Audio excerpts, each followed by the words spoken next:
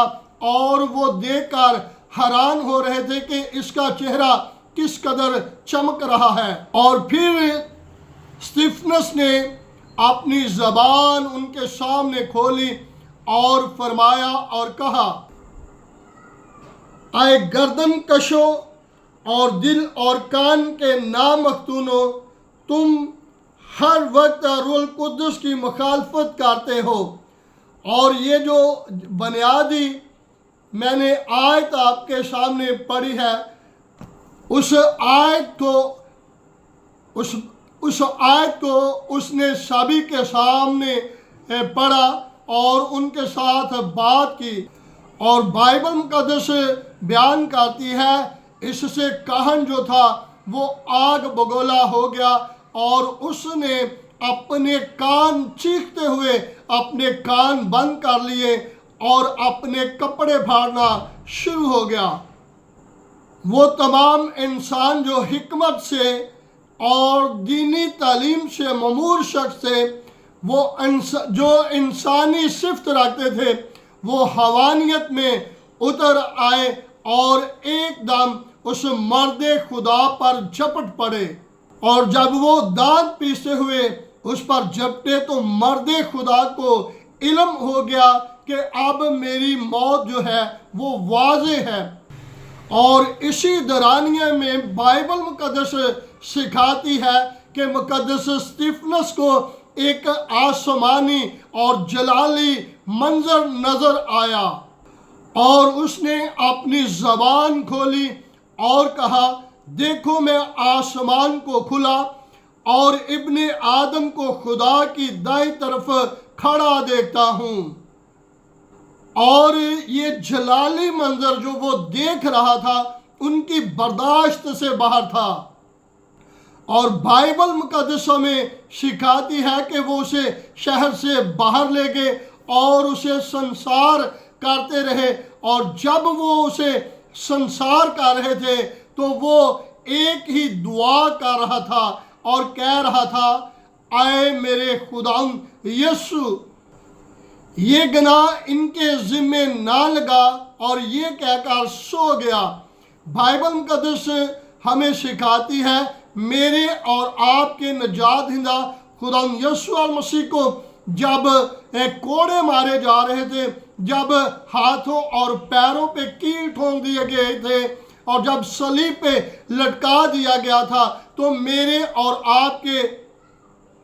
نجات دہندہ خداوند یسوع مسیح نے یہ الفاظ اپنی زبان اقدس سے فرمائے کہ اے باپ انہیں معاف کر، کیونکہ یہ نہیں جانتے کہ کیا کرتے ہیں۔ اور یہ شاگرد جو مسیح یسوع کا حواری ہے اور مسیح پر ایمان لایا تھا، اس نے بھی اپنی زبان کھول کے مسیح یسوع سے گزارش کی کہ اے خداوند یسوع ان کو معاف کر، یہ گناہ ان کے ذمہ نہ لگا۔ یہ صفت تمام مقدس لوگوں کی صفت ہونی چاہیے۔ بائبل مقدس ہمیں سکھاتی ہے کہ جب مقدس استفانس پر کوئی وہ الزام ثابت نہ کر سکے تو انہوں نے جب قتل کر دیا اس راست باز کو، تو انہوں نے رومی سرداروں نے تو کہنوں اور سرداروں نے اور رومی حکومت کے لوگوں کو بڑی رقم دی تاکہ وہ اس رقم سے، اس رشوت سے اس کیس کو ٹھپ کر دیں، ختم کر دیں۔ اور استفانس کے قتل کے بعد ترتیس کا رہنے والا جو شاول تھا اسے بھی سنہیڈرین کا ممبر بنا دیا، کیونکہ اس نے اس سارے قصہ میں، اس سارے واقعہ میں بڑھ چڑھ کر حصہ لیا تھا۔ اور استفانس کے قتل کے بعد شاول کو باقاعدہ طور پہ کہنوں کی طرف سے ایک پروانہ دیا گیا کہ جیسے مرضی تو مسیحیوں کو قتل کر، مسیحیوں پر ظلم کر، مسیحیوں پر زیادتی کر اور انہیں قید میں ڈال۔ وہ مردوں عورتوں کو قید میں ڈالتا رہا، اور بائبل مقدس کے عالم یہ چیز بیان کرتے ہیں کہ جب استفانس مار رہا تھا، جب ایک شاگرد مار رہا تھا تو دوسرا شاگرد پیدا ہو رہا تھا، یعنی وہی شاول جو استفانس کے قتل پہ راضی تھا،